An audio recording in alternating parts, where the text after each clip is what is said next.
They do cut your mouth a little, but these are so good.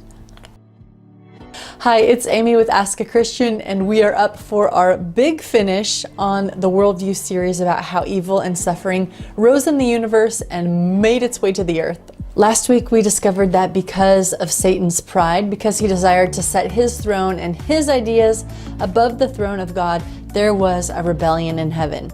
Turn with me to Revelation chapter 12, verses 7 through 12, and pause here so you can read ahead without having me ruin you with my commentary. In this passage, the author John is in vision about the original war and the reason for it, and he's going to tell us several things. Number one, it starts off, there is a war in heaven. Now, this wasn't fisticuffs, it didn't involve tanks or bombs or missiles.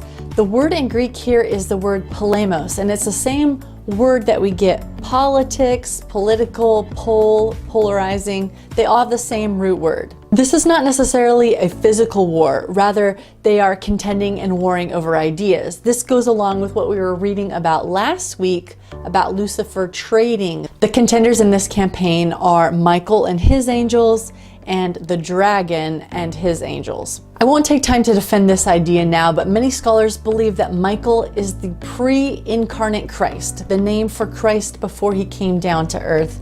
And of course, we are pretty clear here in verse 9 that the other party is the devil, Satan, dragon, the serpent. He is called all of these names in one verse to make it really easy to figure out who we're talking about. This passage tells us that the devil and his angels actually lost this political battle and they were cast to the earth. Verse 12 finishes by saying, "Woe to you, inhabitants of the earth, because the devil has come down to us with great wrath, knowing that he only has a short time." So why have I been telling you this story week by week? You're finally going to get the answer here.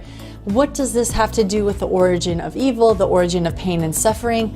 This story has everything to do with that question. According to the Bible, this concept of why we have pain, suffering, evil, and strife actually stems from this fight, this battle, this controversy between Satan and God. The last segment we read in Isaiah had that poem of I wills, where Satan is saying, I will rise above the throne of God. I will have my place on the Mount of Congregation. He believes he's got better ideas for ruling the kingdom than God does. He makes a run on God's throne, but the majority is not buying his views. He is put out of heaven and he ends up taking residence up on this earth. So put that set of ideas on pause for just a second and come with me to Genesis chapter 3, where we'll see what the outworking of that rebellion was. In the beginning of the Bible, there is a new race born to the universe, and that race is us. And towards the beginning of this story, we find a serpent talking to a woman. Now, just to be totally transparent on this, it never says anywhere in the Bible that this serpent was actually being puppeteered by Satan, but I want to show you why Christians believe that. There is no other being referred to in the Bible as a serpent except for Satan, and we read that in Revelation 9 just a few minutes ago.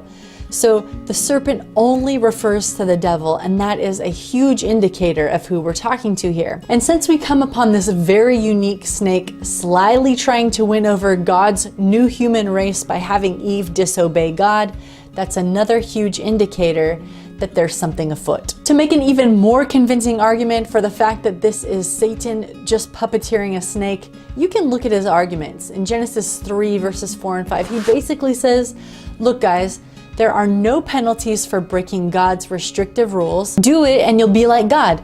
You'll ascend to the highest heights of knowledge. Does this sound like the guy we've just been talking about? Does this sound like Satan? Yeah, that's because it is Satan. The story checks out. It's Satan. He's brought the rebellion down to earth.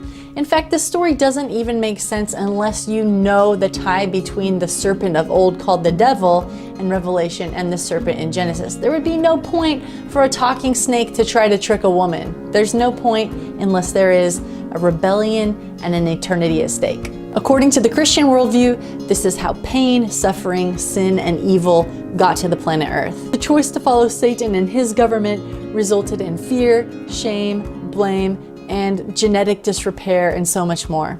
So with all this pain and suffering on the way, why did God not destroy Satan immediately? Why was he allowed to go to the earth to perpetuate the rebellion?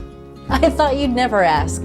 Because of the nature of Satan's accusations against God in heaven, and because of God's commitment to free will and transparency, he had to allow room for dissent. Imagine how everyone would have reacted if God had zapped Satan at the beginning of his rebellion.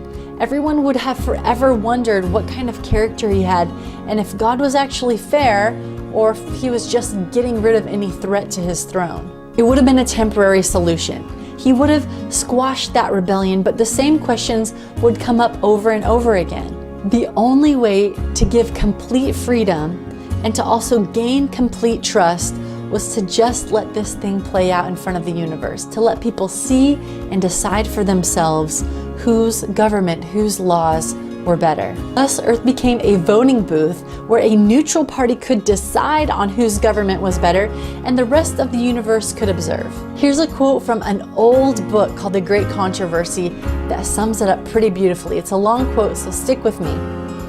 Even when it was decided that he could no longer remain in heaven, infinite wisdom would not destroy Satan. Since the service of love can alone be acceptable to God, the allegiance of his creatures must rest upon a conviction of his justice and benevolence.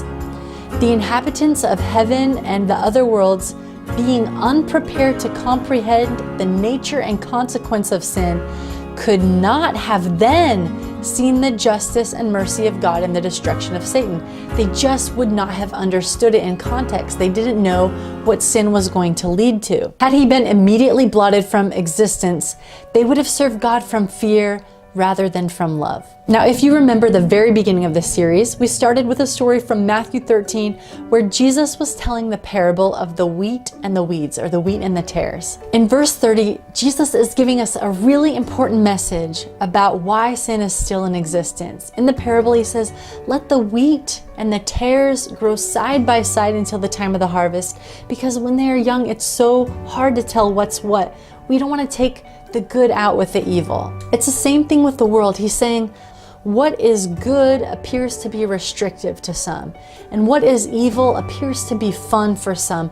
Let them grow to full maturity or fruition, and then we will be able to see what government yields what results. Look, this is a heavy topic, and if you're like me and you're just sick of living in a world that's so sinful, I just want you to know that according to the Christian worldview, there is a final end here. In the final chapters of Earth's history, Jesus will come back. He will bind the good and bring them unto himself, he says, and then he's going to destroy the evil once and for all, and it will not rise up a second time.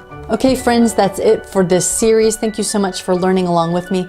I hope that this has brought clarity to you. If you still have questions, and by the way, I still have questions, feel free to contact me through any of the methods listed below. And as always, I'm wishing you joy and peace for your journey.